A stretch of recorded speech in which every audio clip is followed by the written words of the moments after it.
Tyler Jackson of PlaySheetSports.com, and I am in beautiful Hinton, joined by Justin Pugh, head coach of the Summers County Bobcats.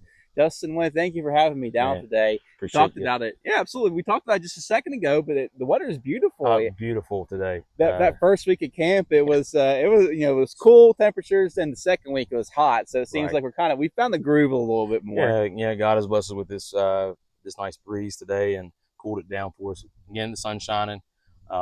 But man, it's a good day for football. It feels like football weather. It's funny. You're in your second year, and I remember talking about this last year when I was doing some preseason stuff. It was like, man, like Summers County like adjusted for classification and enrollment. I thought you guys had the most difficult schedule in Oh, probably in the state. yeah. You're pretty close to single A enrollment. You're right there in that border. You're kind of one of those teams that's like, oh man, like we're kind of in a tough position. And your schedule ended up featuring three AAA teams, the previous two single A state runners up in James Rowe and Greenbrier West. Yes. And so it was an extremely difficult schedule. Yeah, you had tough teams all over it. Talented Midland Trail team that just missed out in the playoffs as well. It was extremely difficult. And this year we're talking about you bring back about 23 kids or so, but you lost some really key players. Tyson Atkins was a 4-year starter for you, all-stater, I think almost every year, whether it be at linebacker or running back. Some good offensive linemen. So just talk about how you kind of rebound and try to reload from those losses. Well, we lost some really good ball players, really good young men, good leaders out here. So moving forward to this season, we actually started out with like 28 kids, and I've had some kids removed due to whether academics or health concerns. So yes, we're down to 23.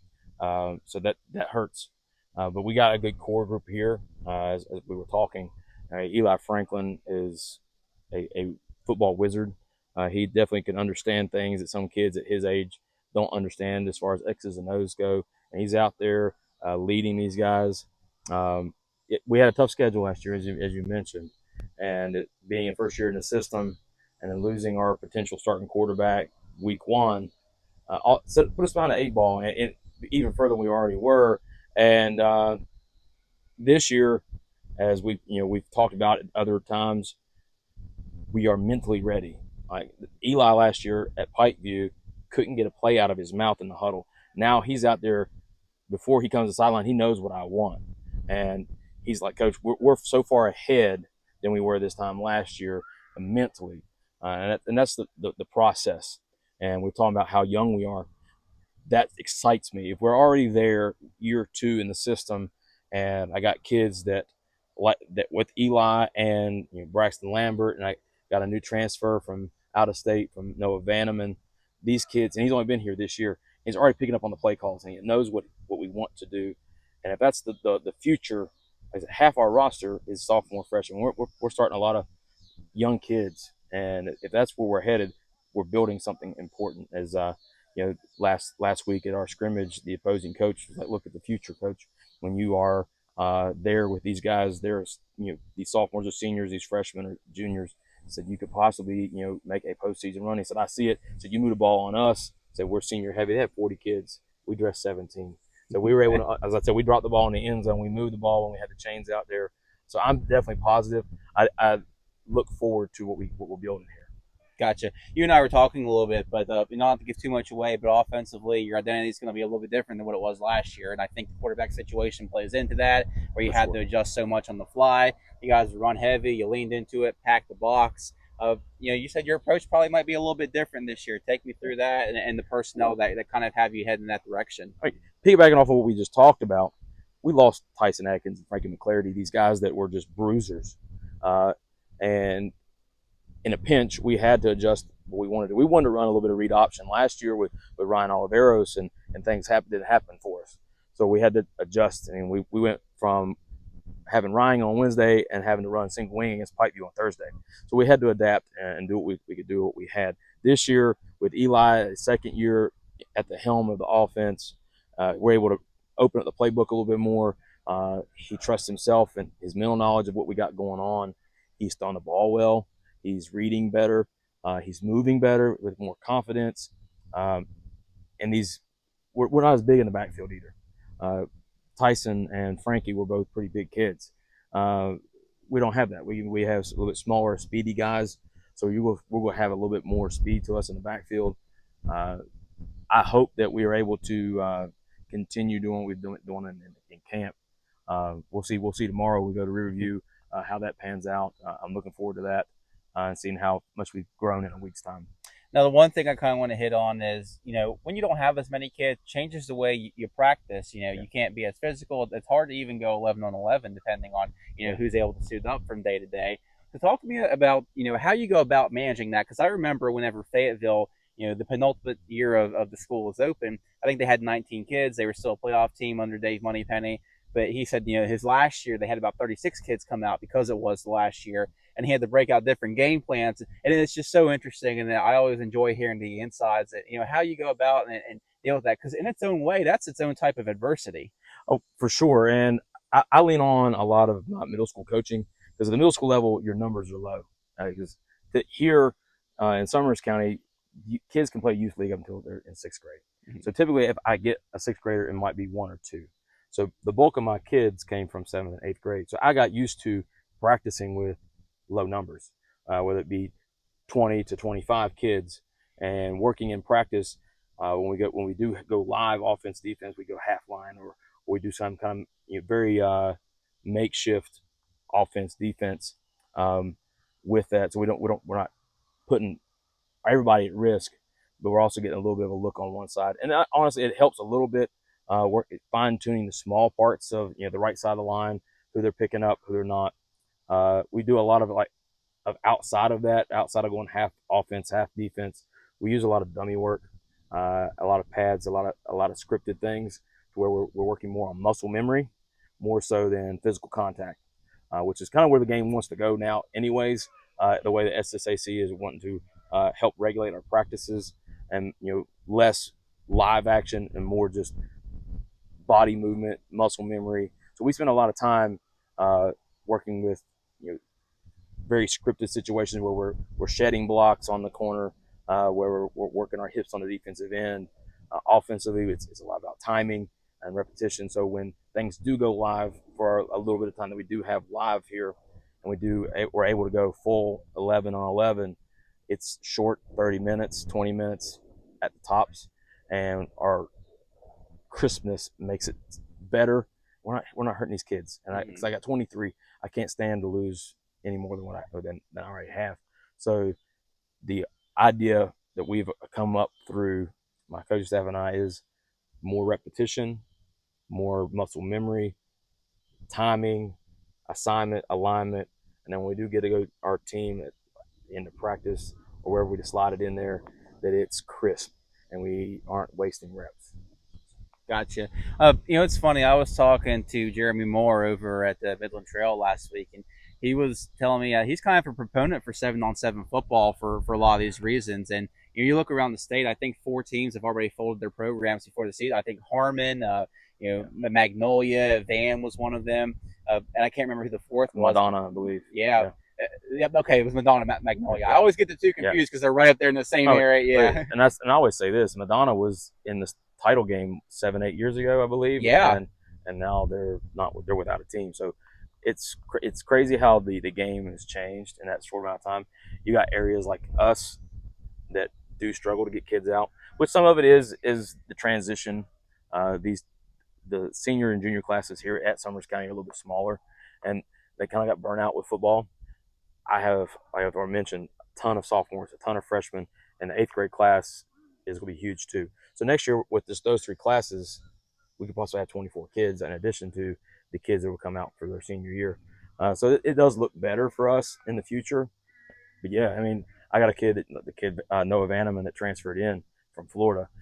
He had only played flag football up until he moved here. So he's a junior in high school. So he had never played contact football ever. So that's I'm not a Mountaineer fan. Don't shoot me on or kill me on social media for that. Go Hokies. But Neil Brown, W's coach from last season, his son, I believe, was in 7th or 8th grade still playing flag football. So the game is kind of moving in that direction in certain parts. I myself am a traditionalist. I like the way we play it because it teaches so much more about life. It's gritty. Things don't always go your way, and it takes everybody working together to accomplish your goal. That's life. But I see what's happening. I understand why, but I feel like looking at the science of it and looking at the numbers, I feel like the game is safer today than it was 10 years ago. And according to the numbers, I think nationwide we got more kids playing football now than we did 3 years ago. So I think it's trending in the right direction to keep football traditionally playing the way we're playing, but it's okay to augment that for other areas that can't. And I'm all for that because football is very important to me. I thought that's a great fleshed out answer. It seems like you kind of given this some thought, and I know in the Yes, situation you kind of have to. So I want to move over a little bit to that schedule. We talked about it last year. It was kind of brutal. I know coming in, Coach Evans had set it up that way in a sense because there were points for losing games, and the schedule, it kind of gave a lot of leeway. It's like, all right, if we lose to AAA, it's all right. We're still getting AAA points. What does the schedule look like for you guys this year? We're able to pare it down to something that, because I mean, one thing you have to think about as well when you're in that situation is, it's not just about getting points, but also like I have to go against rosters of 50 and keep my guys healthy. right. I got 23 kids. That's It's a that's a safety thing. thing. It Yeah. is a safety thing. Kind of going off what we were just talking about. It's making sure these kids have fun, they grow, they mature, and they stay safe. And look, making the postseason is your goal as a coaching staff, but keeping your kids safe and making the playoffs is also important. Um, on that though, looking at our schedule from last year, we got to get wins, right? And no matter how the point system goes, we want kids to come play. We got to win ball games, and that was always my thing with the middle school. I was the head coach down there for 8 years, and in the 8 years we were in the title game 5, and we won it 3. So actually, take that we won it 4 times in the 8 years. So half the time I was there, we were in the title game, and kids come out, they want to play for a winning program. Mm-hmm. So when I looked at the schedule and in the off season, I was like, how can I still continue the goal of making the postseason, but also get us some wins to get some confidence. And looking at, we talked to Shady and Greenbrier East, they agreed to part mutually on the contract. So getting a school on the schedule that was more our size, we added Mount View in Greenbrier East place. We added Meadow Bridge in Shady's place, and so that helped. We did drop James Monroe. That hurt me in a traditional sense because of how close we are, and I'm close with Coach Mustaine. I think he's a wonderful guy, wonderful coach. But looking at the future of this program, I needed to move some things around because they're a playoff team, they're a contender, Mm-hmm. and they have double our numbers. So be competitive and get some wins, hopefully in the future, whether this year or next year down the road, to be some confidence. We also reached out to East Hardy. They're coming down for a 1-year contract. That's a trip for them, but there's some history there. Eli Franklin's dad, Leon, used to coach at East Hardy. Okay. So there's a little bit of history there. Leon was my head coach my senior year. So there's some history there, and they need a game. We need a game. So it's a single A school, closer to our size. We should be playing. But again, we're still playing AAA Pikeview.